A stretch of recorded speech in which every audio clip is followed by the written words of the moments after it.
আজকে একটা শুভ দিন। আজ আমাদের সনাতন ধর্মাবলম্বী ভাইদের আজকে দীপাবলি, শুভ দীপাবলি। তাই আপনারা আমার ব্যক্তিগত পক্ষ থেকে, আমার দলের পক্ষ থেকে, আমার দলের চেয়ারপারসন বেগম খালেদা জিয়ার পক্ষ থেকে, দলের ভারপ্রাপ্ত চেয়ারম্যান জামাত তরফ থেকে শুভ দীপাবলির অভিনন্দন, শুভেচ্ছা। আরো আনন্দ দিন এই জন্য যে আজকের এই দিনটিতে আপনারা আমাদের সঙ্গে সরাসরি যোগ দিচ্ছেন, সেই জন্য আপনাদেরকে আন্তরিকভাবে অভিনন্দন ও শুভেচ্ছা জানাচ্ছি। আমরা আমাদের দলে আপনাদেরকে বরণ করে নিচ্ছি। প্রিয় বন্ধুগণ, বাংলাদেশের জন্ম হয়েছিল 1971 সালে একটা স্বাধীনতা যুদ্ধের মধ্য দিয়ে, এবং সেই স্বাধীনতা যুদ্ধের যিনি ঘোষণা দিয়েছিলেন তিনি ছিলেন শহীদ প্রেসিডেন্ট জিয়া রহমান। তারপরে তিনি যুদ্ধ করেছিলেন। আমরা হিন্দু, মুসলমান, বৌদ্ধ, খ্রিস্টান সমস্ত একসাথে দীর্ঘ 9 মাস আমরা যুদ্ধ করেছি, লড়াই করেছি। লক্ষ লক্ষ মানুষ আমাদের প্রাণ দিয়েছে এবং প্রায় 1 কোটি মানুষ উদ্বাস্তু হয়েছে, তারা শরণার্থী হয়েছে, দেশ ছেড়ে ভারতে চলে যেতে বাধ্য হয়েছে। 9 মাস সেই ক্যাম্পগুলোতে মানবতার জীবন যাপন করেছে। আমিও তাদের মধ্যে একজন ছিলাম। আমি মুক্তিযুদ্ধে বন্ধুগণ, বিভিন্ন কারণে, সাম্প্রদায়িক কারণে, জিওপলিটিক্সের কারণে, দেশে দেশে সমস্যার কারণে, জাতিভেদ, বিভিন্ন সমস্যা, রাজনীতির কূটচক্রের কারণে আমাদের মধ্যে মানুষের অনেক বিভেদ সৃষ্টি করার চেষ্টা করা হয়েছে, আমাদের মধ্যে বিভাজন সৃষ্টি করার চেষ্টা করা হয়েছে।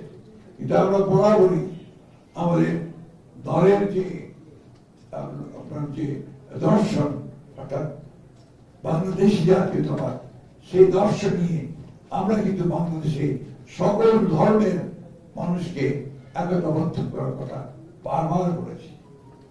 আমাদের যে ফ্রন্টের যিনি চেয়ারম্যান বিজয় বাবু বলেছেন, আমরা বাংলাদেশে আমাদের যে বাংলাদেশি জাতীয়তাবাদের যে দর্শন, সেই দর্শনের মূল কথাই হচ্ছে যে আমরা সকল ধর্মের মানুষকে নিয়ে একসাথে বাংলাদেশকে সত্যিকার অর্থেই একটা অসাম্প্রদায়িক বাংলাদেশ হিসেবে আমরা গড়ে তুলতে চাই। নিশ্চয়ই আমাদের দেশনেত্রী বেগম খালেদা জিয়ার তার 2016 সালে তিনি একটা কর্মসূচি দিয়েছিলেন ভিশন 2030, অর্থাৎ 2030 সালে বাংলাদেশকে আমরা কেমন দেখতে চাই তার উপর তিনি একটা প্রস্তাব দিয়েছিলেন অনেকগুলো। তার মধ্যে একটা প্রস্তাব ছিল যে বাংলাদেশকে তিনি একটা রেইনবো স্টেট হিসাবে দেখতে চান, অর্থাৎ রংধনু একটা রাষ্ট্র হিসেবে দেখতে চান। রংধনু যেখানে অনেক রং থাকে, একসাথে মিলে যায়, এটাই একটা রংধনু, অনেকগুলো রঙের একসাথে সমান। ঠিক একইভাবে আমাদের যে কথাটা আমরা বলি যে শত ফুল ফুটবে, সেই শত ফুলের যে একটা সুর সেই বাগান থেকে বেরিয়ে আসবে, সেটাই হচ্ছে বাংলাদেশি জাতীয়তাবাদ। বন্ধুগণ, অনেক এরকম ভুল বোঝাবুঝি হয়েছে, অনেক রক্তপাত হয়েছে বাংলাদেশে, অনেক বিভাজন হয়েছে, অনেক ভুল বোঝাবুঝি হয়েছে। আমরা এখন এগুলো থেকে বেরিয়ে আসতে চাই। গত 15 বছর ফ্যাসিস্ট সরকার বাংলাদেশের অর্থনীতি, বাংলাদেশের রাজনৈতিক কাঠামো সবকিছুকে প্রায় ধ্বংস করে ফেলেছে। আমরা সেই ধ্বংসস্তূপ থেকে একটা নতুন বাংলাদেশ তৈরি করতে চাই, এবং এই কথা আমাদের চেয়ারপারসন দেশনেত্রী বেগম খালেদা জিয়া 5 তারিখেই রাতেই তিনি সেটা একটা ছোট্ট একটা বাণীর মধ্য দিয়ে বলেছিলেন যে আমরা এই দেশে আর প্রতিশোধ, প্রতিহিংসা চাই না, আমরা ভালোবাসার মধ্য দিয়ে মানুষকে জয় করি, বিভাজনের রাজনীতি, একটা ঐক্যের রাজনীতি সৃষ্টি করতে চাই। সেটাই হচ্ছে মূল কথা। আজকে অনেকে অনেক কথা বলবে, স্বার্থের কথা বলবে, এবং বলছো আমরা রাজনৈতিক দলগুলো বিভিন্ন কথা বলছি, এখন আমাদের দল কষাকষি করছি, এখন আমাদের স্বার্থগুলো সামনে এসে গেছে, কোনটাকে মেনে নেবো কোনটাকে মেনে নেবো না, তাই না? কেউ বলছি যে আপনার করতে হবে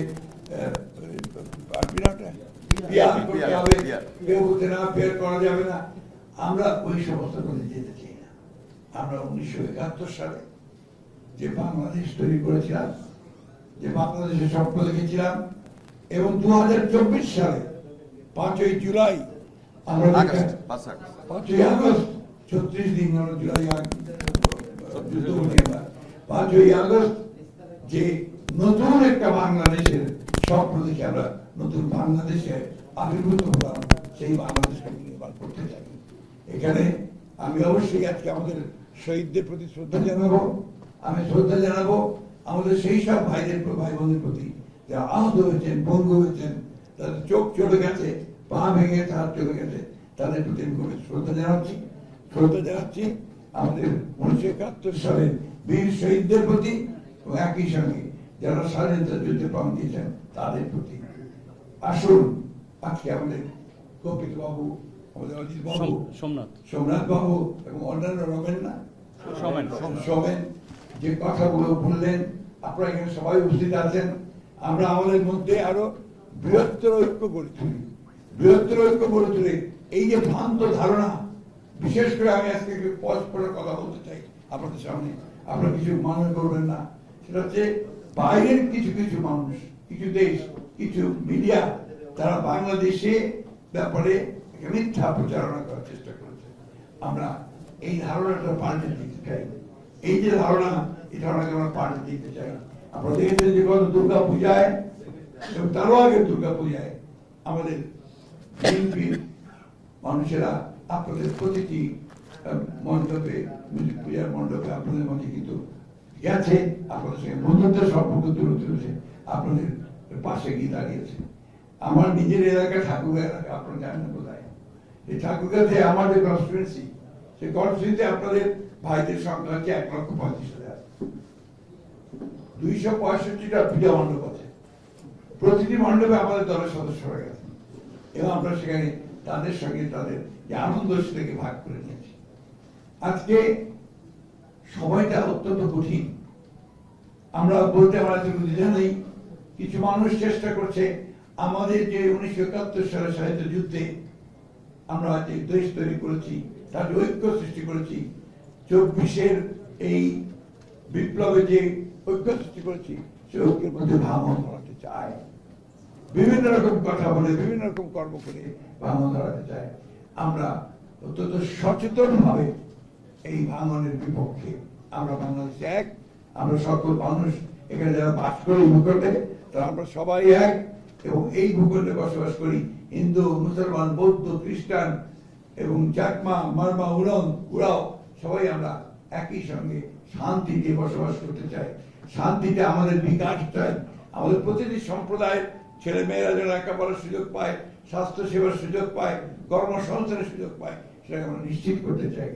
আপনারা নিশ্চয়ই দেখেছেন যে আমাদের ভারপ্রাপ্ত চেয়ারম্যান সাহেব 2022 সালে যে 31 দফা দিয়েছিলেন, সেই 31 দফার মধ্যে কিন্তু এই কথাগুলো খুব পরিষ্কার করে উল্লেখ করা আছে। আমরা সেই নেতা দেখতে চাই না যে নেতা আমাদেরকে ফেলে পালিয়ে যাবে, আমাদেরকে বিপদের মধ্যে ফেলে। আমরা সেই নেতাকে চাই যে যে কোনো মুহূর্তে সবাইকে নিয়ে সামনে দাঁড়িয়ে নেতৃত্ব দেবে। এই বিষয়গুলো আমরা অত্যন্ত গুরুত্বের সাথে বিবেচনা করতে চাই। আমি সেই কথা বলি, আজকে কপিল এবং সোমনাথ বাবুর সঙ্গে আমার প্রথম কথা হয়, তারপরে আমরা আলাপ আলোচনার মাধ্যমে আজকে এখানে উপস্থিত হয়েছি, এই প্রেস কনফারেন্স করেছি। আমরা অতি শীঘ্র সম্ভবত 2 সপ্তাহের মধ্যেই আমরা ইউনিভার্সিটিতে, আমাকে কপিল বলেছে, সোমনাথ বাবু বলেছেন যে আমরা একটা বৃহত্তর সমাবেশ করব আপনাদের সম্প্রদায়ের মানুষদের সঙ্গে। সে বৃহত্তর সমাবেশে আমাদের ভারপ্রাপ্ত চেয়ারম্যান ভার্চুয়ালি আপনাদের সঙ্গে নিশ্চয়ই, এবং আপনাদের আমরা এই পরিষ্কারতা দিতে পারি যে আজ থেকে, এই মুহূর্ত থেকে আপনাদের সমস্ত সুখ দুঃখের ব্যাপারে আমরা সজাগ সচেতন থাকবো। একটা অনুরোধ করবো, কপিলবাবু আছেন, সোমনাথবাবু আছেন, আপনারা আমাদেরকে জানাবেন যেন আমরা সাথে আপনাদের সাথে দাঁড়াতে পারি।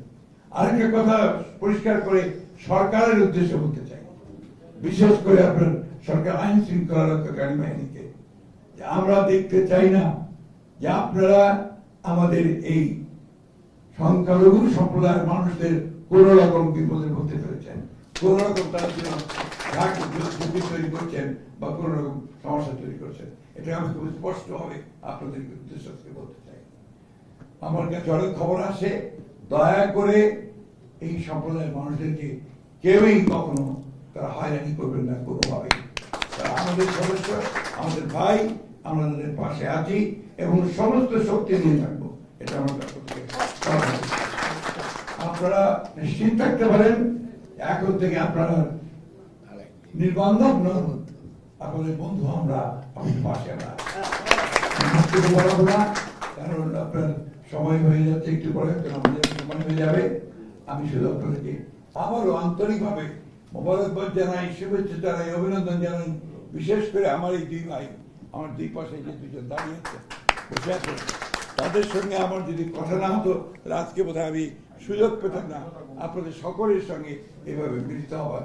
এবং আমার বিশ্বাস যে আগামী 2 সপ্তাহের মধ্যে আমরা তারিখ ঠিক করে নেব, আমরা ইঞ্জিনিয়ার্স ইনস্টিটিউটে আরেকটি বড় সমাবেশ করব এবং তারপরে আমাদের ইচ্ছা আছে আমরা আরো অনেক বড় সমাবেশ এখানে আপনাদেরকে আমি এই আশ্বস্ত করতে চাই, আবার পুনরাবৃত্তি করতে চাই যে আমরা আপনাদের সঙ্গে আছি, আমরা থাকবো এবং আপনাদের পাশেই থাকবো সবসময়। ধন্যবাদ আপনাদেরকে, আমারও দীপাবলির শুভেচ্ছা জানিয়ে বক্তব্য শেষ করছি।